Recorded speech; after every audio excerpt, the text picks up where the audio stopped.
Hey, it's Dr. Nat here, and we're at the show, and I have a new favorite friend. It is Bill Belew. That's how you say your That's name? right, Blue. Hullabaloo, Cat Blue, Blue the Bear. So I just sat in a session that you did on SEO, and I was completely blown away. And so everyone who is a blogger who's trying to get traffic to their website, they really want to know, how do you do this? So you talked about it so passionately, and you said there are rules that Google requests you follow. Can you give us some insight into those rules? Okay, first of all, I want to clarify that it's not rules that Google follows. I tried to be very careful with search engine rules because there are search engine principles, and I'm not trying to please one company. I'm not trying to badmouth Google. They're very good at what they do. It's a commercial enterprise. So what I talked about will please any search engine. And so I'm talking about creating content that's appealing to search engines in general and also appealing to real people specifically. So that's kind of the balancing act. So we have, on one hand, we have the search engines that are looking for something really specific, and then we have our readers who are also looking for content, wisdom, and thought leadership. Right. That's correct. So SEO, search engine optimization, is writing stuff that appeals to real people and appeals to search engines. If you lean too far toward a search engine sign, people will find you, but they don't want to read it, and then they'll leave. If you lean too far toward toward the real people side, the only people who are going to come are your mother, your boyfriend, your girlfriend, if you tell them to go there. That's the conundrum, right? We as bloggers, as thought leaders, we really want people to see our stuff. And I think a lot of people think if you write really good content, that the viewers will come. And what you're really saying is that we need to be very strategic about understanding what search engines are looking for. Well, I don't even think it's very strategic. You just need to have a sense that there are robots looking for this. And you need to be aware of that. So there's a fine balance between very appealing, yet a little bit clunky, for lack of a better word. But you don't have to sacrifice good content to please the search engines, because you don't want to do that. Eventually, you'll lose your readers anyway. It's just a matter of using the right amount of keyword phrases that you're using. And the tendency is to overuse it.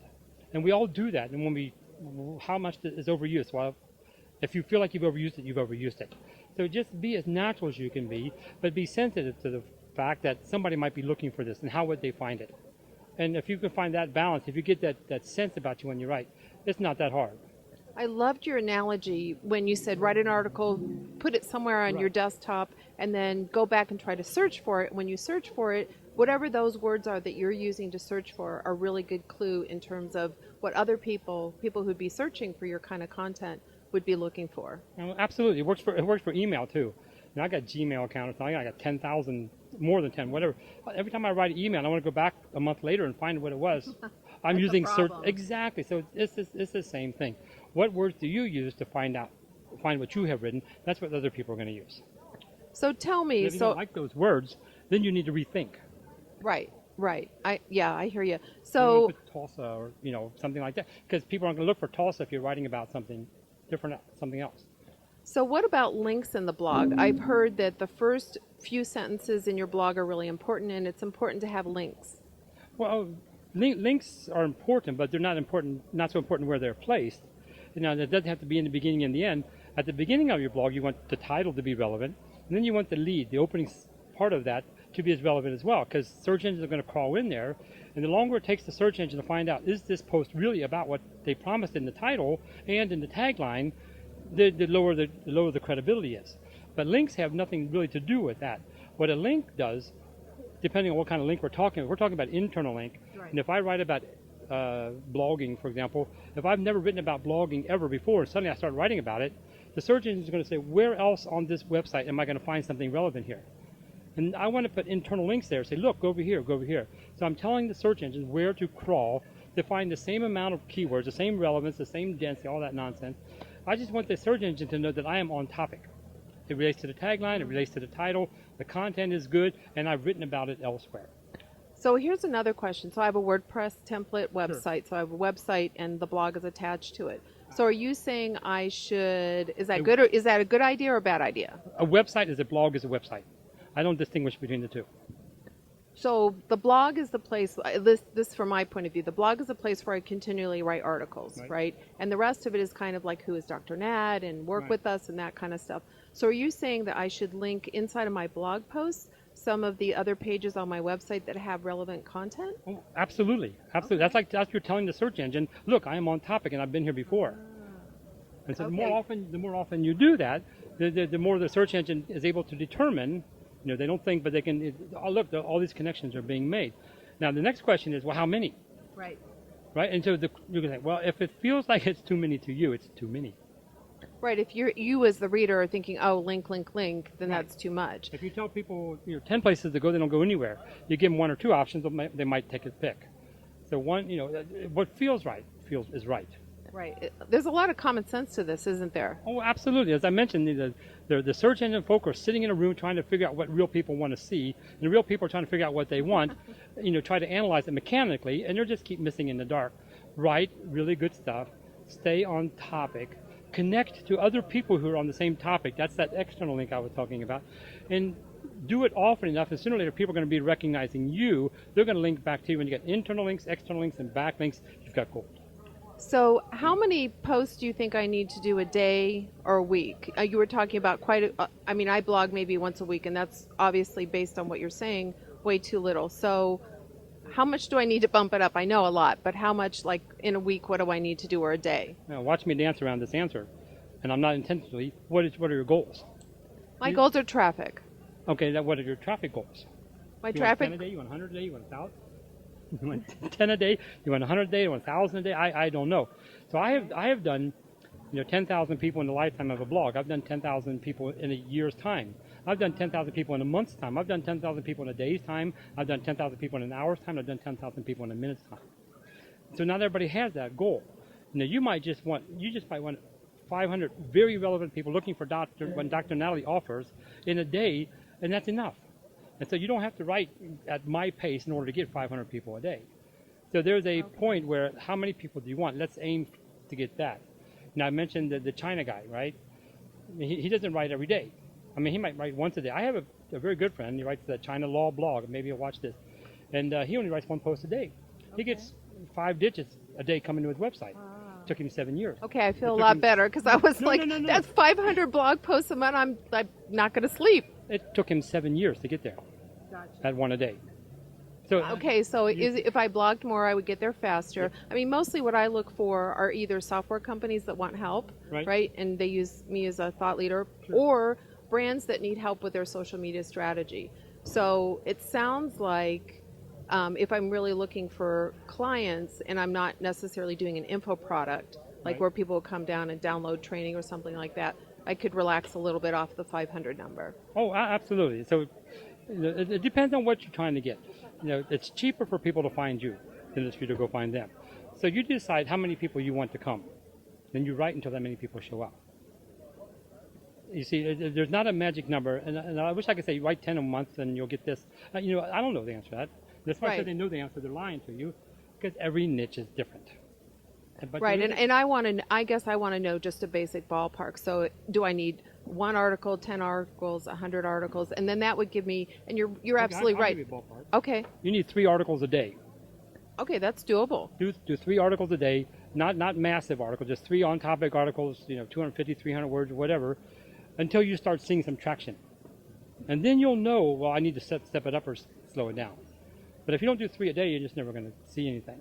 People writing 1 article a week, the Technorati considers an active blog once a month.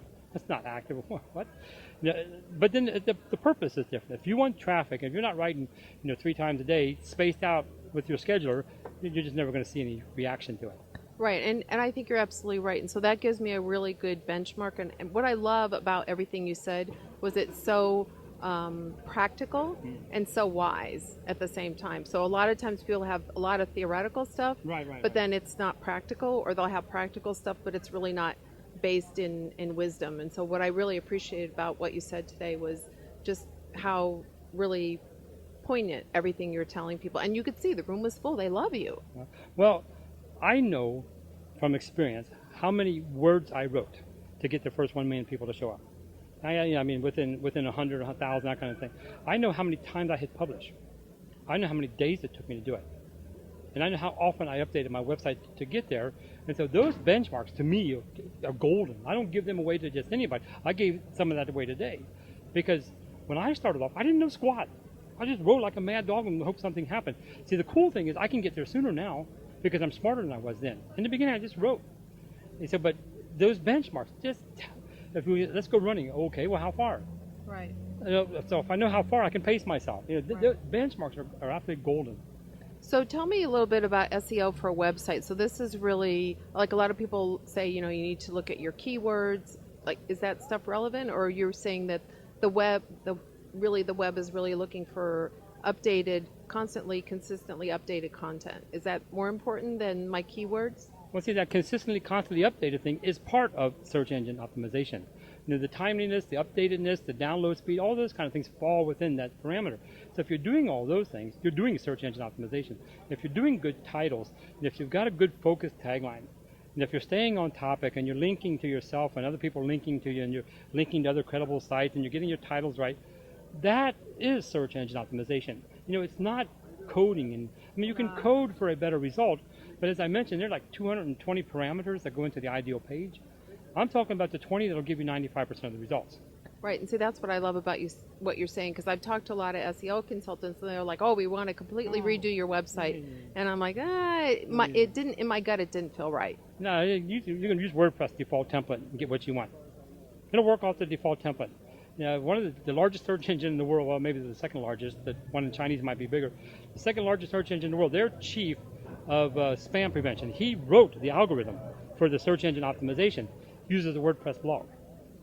That's amazing. And he has all of a certain, he has all Blogger at his disposal. He says, out of the box, WordPress is ready to go. There's more things you can do, but we're talking the 5% increase. So where do you derive all this passion from? Because you're very, very, very passionate about this topic. Well, if you say I'm very, very passionate about this topic, you missed my point. Because what's more important than passion is hunger. What's more important than hunger is because I'm not going to take no for an answer. And what's more important than no for an answer is I have the resolve. I'm going to make this happen because I don't know that I cannot do it. And so, I don't know if I can say this on your radio station, but I'm a Christian. I'm very unashamed of the fact. There is this thing called the 10-40 window, 10 degrees north latitude to 40 degrees north latitude. All of South Asia and all of North Africa falls in there. I firmly believe that if a person can read English and write English and has an internet connection, I can give every person in the world a job. That would be amazing. You could solve world hunger. I can give a free voice to everybody in the world. I'm serious, because all they have to do is know how to do this. It's not that hard to make $50 a month or $100 a month. Just do this.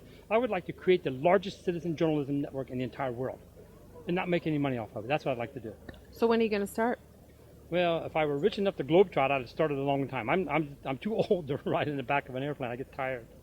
But I just came back from Kuala Lumpur talking about this very thing. I was in Singapore. It took me 32 hours to get from my house to, it's hard. So now I keep throwing this out there, and sooner or later it's going to stick. Who wants to seriously make a difference in the world? I can do that. Well, I clearly see that you make a difference, Bill, and thank you very much. It's been amazing to have you here to talk to us. Well, and thank you for letting me participate. I don't know why it's me. I'm just another person. Because you're amazing.